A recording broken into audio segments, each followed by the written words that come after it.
টাকা মানুষকে আপন বানায়, টাকাই বানায় পর। টাকা ছাড়া বাস্তবতা খুবই ভয়ঙ্কর। শূন্য পকেটে সবাই আপনাকে করবে পরিহাস। টাকা দিয়ে মুছে ফেলা যায় বাজে ইতিহাস। হ্যালো এভরিওয়ান, আসসালামু আলাইকুম। কেমন আছেন সবাই? আই হোপ সবাই অনেক বেশি ভালো আছেন। আলহামদুলিল্লাহ, আমিও আমার পরিবার পরিজন নিয়ে ভালো আছি। এই তো প্রতিদিনের মতো আবার একটি নতুন ব্লগ নিয়ে এসেছি আপনাদের মাঝে। আশা করি আজকের ব্লগটি আপনাদের অনেক বেশি ভালো লাগবে। আজকের ভিডিওটি আমি সকালে নাস্তার পর থেকে শুরু করেছি। সকালবেলা ঘুম থেকে উঠেই অফ ক্যামেরাতে নাস্তা করে নিয়েছি। এখন আর কি যে আমার মিনা মিঠু, এই মিনা মিঠুকে খাবার দিয়ে দিলাম। ওরা একটু খেলছিল, আমি দেখছিলাম। তারপরে চলে এসেছি সংসারের সব কাজ করব আর আপনাদের সাথে কিছু কথা শেয়ার করব।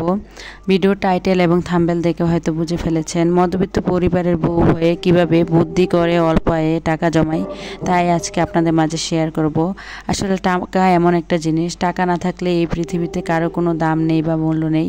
যার যত বেশি টাকা আছে তার তত বেশি মূল্য আছে। দেখবেন যা এই সমাজে যার মাথায় যাদের টাকা আছে তার মাথায় সবাই তেল দেয়, আর যার টাকা নেই তাকে কেউ কোনো মূল্যই দেয় না। তো আসলে আমাদের সমাজটাই এখন এইভাবেই বর্তমানে চলছে। যার যত বেশি টাকা তার মান সম্মান, নাম দাম, যশ সব কিছুই কিন্তু বেশি।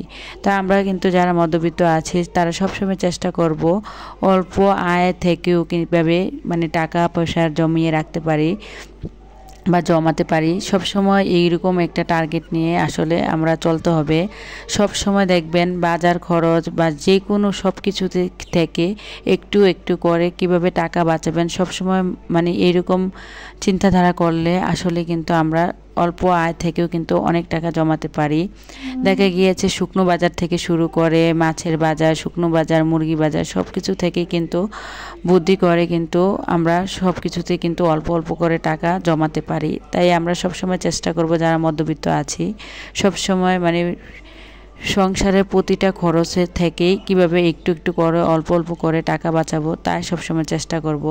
তো আমিও কিন্তু আজকে মাছের বাজার করেছি, তো মাছের বাজার থেকেও কিন্তু অনেকটা টাকা সেভ করেছি, তাই আজকে আপনাদের মাঝে শেয়ার করব। তো এদিক দিয়ে কথা বলতে বলতে কিন্তু অফ ক্যামেরাতেই সংসারের সব কাজকর্ম গুছিয়ে নিয়েছি।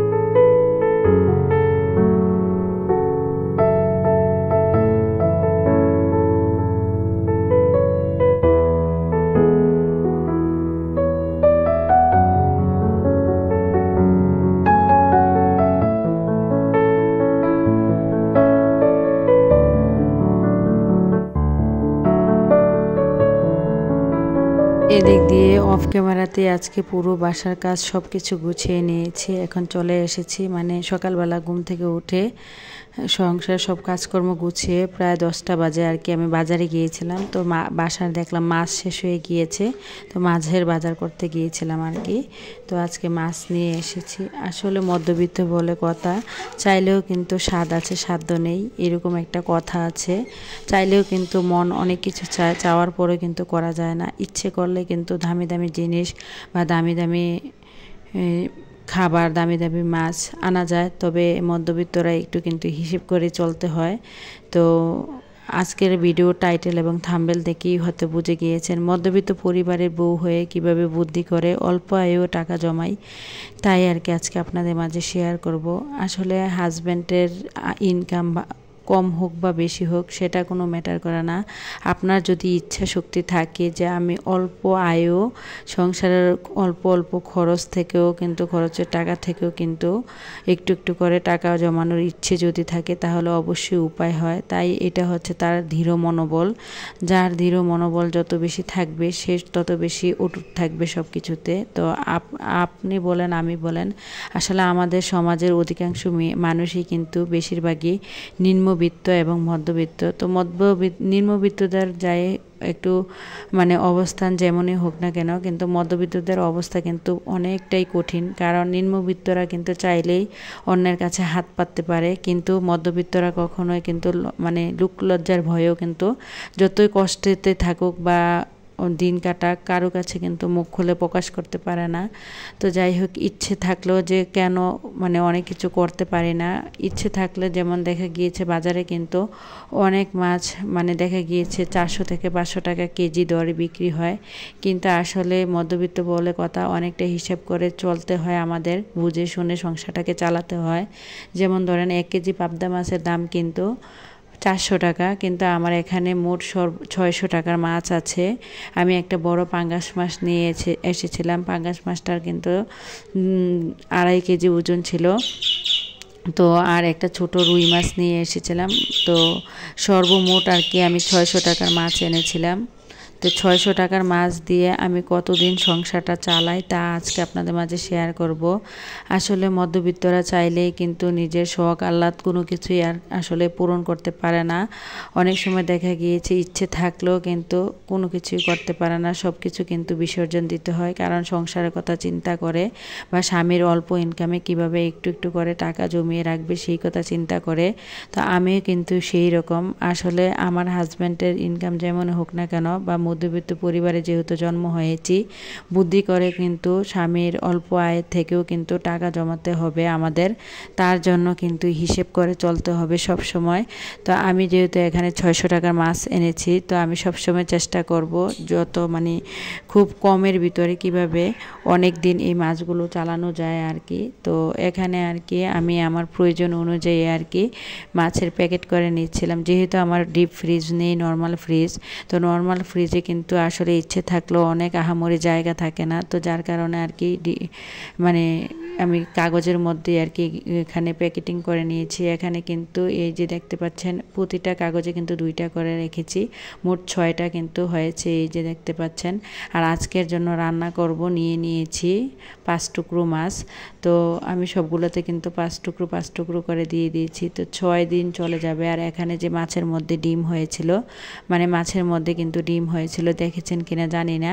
তো মাছের ডিমটা কিন্তু একদিন চালিয়ে নেওয়া যাবে, শুধু মাছের ডিমটা দিয়েই একদিন আমি চালিয়ে নেব। আর এদিকে হচ্ছে 6 দিনের 6টা প্যাকেট করে নিয়েছি, আর আজকে রান্না করব 1 প্যাকেট, মোট 7 দিন। আর ডিমটা চালিয়ে নেব একদিন, 8 দিন। আর যে মাথাটা দেখলেন মাছের, এই মাথাটা দিয়ে চালিয়ে নেব একদিন, মোট 9 দিন। তো 600 টাকার মাছ দিয়ে আমি কিন্তু 9 দিন অনায়াসে খুব সুন্দর করে আমার সংসারটাকে চালিয়ে নিতে পারবো।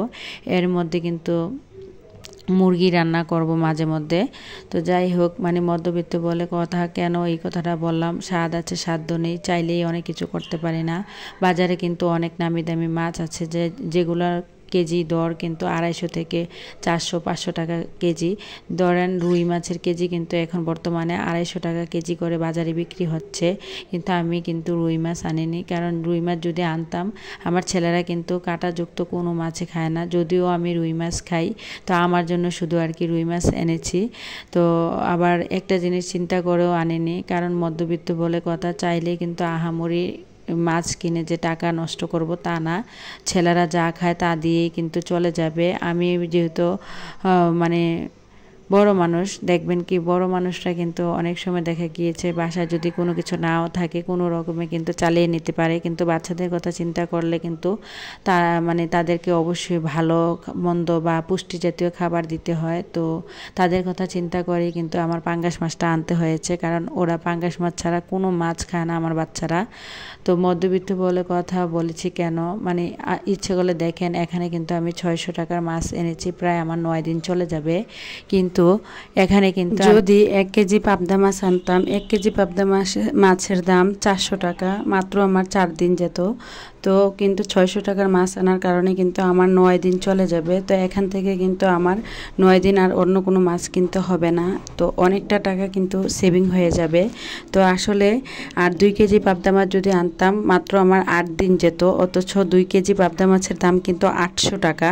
তো কিন্তু আসলে 800 টাকা কই, 800 টাকা দিয়ে আমি আমি 8 দিন নিতে পারতাম, আর কই আমি 600 টাকার মাছ দিয়ে 9 দিন নিতে পেরেছি। তো আসলে কিন্তু আমরা এভাবে করে বুদ্ধি করে কিন্তু সংসারের প্রতিটি খরচ থেকে অনেকটা টাকা কিন্তু সংসার খরচ কমিয়ে অল্প আয় থেকেও কিন্তু এভাবে করে টাকা জমাতে পারি। তা আমরা কিন্তু গৃহিণীরা সবসময় চেষ্টা করব কিভাবে বুদ্ধি করে কোন খরচটা থেকে কিভাবে কয়েক টাকা বাঁচানো যায় বা টাকা বাঁচাতে পারি, আর ওই বাঁচানো টাকাগুলো যেন আমরা জমাতে পারি। মানে এখন না হোক, বৃদ্ধকালের কথা চিন্তা করে হলো, ভবিষ্যতের কথা চিন্তা করে হলো, বা অসুস্থ হলে কিন্তু টাকা পয়সার অনেক বেশি দরকার হয়। তা সেই দিনের কথা চিন্তা করে হলো কিন্তু আমরা এভাবে করে বুদ্ধি করে মানে টাকা জমাবো সংসারের প্রতিটি খাত থেকে।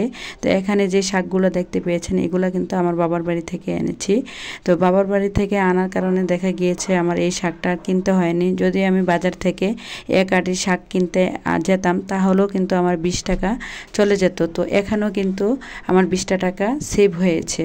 তো এই টাকাটা কিন্তু আমি একটা যে কোনো মাটির ব্যাংকে বা প্লাস্টিকের ব্যাংকে বুদ্ধি করে জমাতে পারি। তো এইভাবে করে সংসারের প্রতিটি খরচ থেকেই কিন্তু আমি অল্প অল্প করে টাকা জমাই। তো আপনারাও সবসময় চেষ্টা করবেন কিভাবে সংসারের খরচের টাকা থেকে অল্প অল্প করে টাকা জমাবেন সব সময়। আসলে ইচ্ছে শক্তি মানুষের এমন একটা জিনিস, ইচ্ছে থাকলেই সব কিছু হয়। তো এদিক দিয়ে কিন্তু আপনাদের সাথে কথা বলতে বলতে সংসারের সব কাজকর্ম গুছিয়ে নিয়েছি। তারপরে দুপুরে রান্না বান্না করে নিয়েছি। আজকে দুপুরে দেখলেন রান্না করেছি জালি কুমড়ো দিয়ে, পাঙ্গাস মাছ দিয়ে আর কি। তারপরে আর পাট শাক ভাজি করেছি বাবার বাড়ি থেকে আনা। তো দুপুরে খাওয়া দাওয়া শেষ করে কিন্তু এখানে প্লেট বাটিগুলো ধুয়ে রেখেছিলাম অফ ক্যামেরাতেই। তো এখন পানিগুলো আর কি ঝরতে দিয়েছিলাম। এখন পানিগুলো ঝরে যাওয়ার পর এখানে গুছিয়ে নিয়েছি। আর এখানে ছেলেদের খাবার দিয়ে এসেছিলাম, তো বক্সগুলো ধুয়ে নিয়েছি। ভিডিওর এই পর্যায়ে এসে যে সকল প্রিয় আপু এবং ভাইয়ারা আমার ভিডিওটি দেখছেন, প্লিজ ভিডিওটিতে একটি লাইক দিয়ে অবশ্যই কন্টিনিউ করবেন। আর যারা আজকে আমার চ্যানেলে নতুন ভিজিট করেছেন চাইলেই চ্যানেলটি সাবস্ক্রাইব করে পাশেই থেকে যেতে পারেন। পাশে থাকা বেল বাটনের অল অপশনটি প্রেস করে দেবেন যাতে করে আমি কোনো নতুন ভিডিও ছাড়ার সাথে সাথে আপনাদের কাছে নোটিফিকেশন চলে যায়। তো রান্না বান্না পরে দেখলাম যে চুলার আশেপাশে অনেকটা তেল পড়ে আছে, ময়লা হয়ে আছে। তো এখন আর কি চুলাটা কিন্তু রান্নার পরে গরম থাকার কারণে আর আমি মুছতে পারিনি। তো এখন আর কি ঠান্ডা হয়ে যাওয়ার পর প্রথমে ভিজা একটা কাপড় দিয়ে মুছে পরে আবার শুকনো একটা কাপড় দিয়ে মুছে নিচ্ছি। আমি কিন্তু আসলে প্রতিটা সংসারের জিনিসকে কিন্তু নিজের চেয়েও অনেক বেশি মায়া করি, কারণ এইগুলা কিন্তু আমার স্বামীর কষ্টের ইনকামের টাকা দিয়ে কিনা। এগুলো যদি যত্ন করে না রাখি তাহলে আবার আমাকে নতুন করে কিনতে হবে। তো সব কিছু কিন্তু হিসেব করে বুঝে শুনে সংসারে সব কিছু করতে হয়। তো সবাই চেষ্টা করবেন তার সংসারের প্রতিটি খরচ থেকে অল্প অল্প করে টাকা জমাতে। এভাবে করে টাকা জমালে কিন্তু বিপদের দিনে আমাদের অনেক বেশি কাজে লাগবে, বা অসুস্থতার সময় কিন্তু টাকা পয়সা অনেক বেশি কাজে লাগে। তো যাই হোক, এদিক দিয়ে কথা বলতে বলতে সংসারের সব কাজকর্ম গুছিয়ে নিয়েছি, কিচেনটাকেও গুছিয়ে নিয়েছি। একটু আপনাদের সাথে শেয়ার করলাম গুছিয়ে নেওয়ার পর কেমন লাগছে। তো ভিডিওটা এই পর্যন্তই। সবাই ভালো থাকবেন। খুদা হাফেজ। আসসালামু আলাইকুম।